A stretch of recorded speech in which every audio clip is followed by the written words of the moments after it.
మేము అభివృద్ధి ధ్యేయంగా పనిచేస్తున్నాం. ఒక పక్క అమరావతి పనులు మొదలైనాయి, ఒక పక్క రాజధాని పనులు మొదలైనాయి. రాష్ట్రం ఈరోజు పల్లెబాట, ప్రతి ఊరిలోనూ పల్లె పండగ కార్యక్రమం, సీసీ రోడ్లు వేస్తున్నాం, డ్రైనేజీలు వేస్తున్నాం. అదేవిధంగా నువ్వు ఏదైతే నీ సర్పంచులు గెలిపించుకున్నావో ఆ సర్పంచ్ నిధులు కూడా దోచుకున్న ముఖ్యమంత్రి నువ్వు జగన్మోహన్ రెడ్డి గారు. ఈ రోజు సర్పంచులకు నిధులు ఇస్తున్నాం.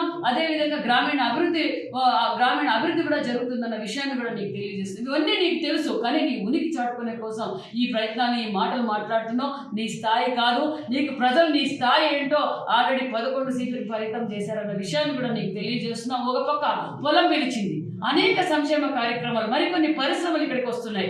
మరి మీరు అధికారంలో ఉన్నప్పుడు ఒక్క పరిశ్రమ ఏమైనా తీసుకొచ్చారా? ఒక ఇరిగేషన్ ప్రాజెక్ట్ ఏమైనా పూర్తి చేశారా?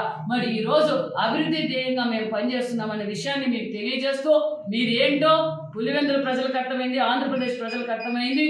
కాబట్టి మీ స్థాయి ఏంటో మీరు తెలుసుకొని మాట్లాడవలసిందిగా కోరుకుంటున్నాను.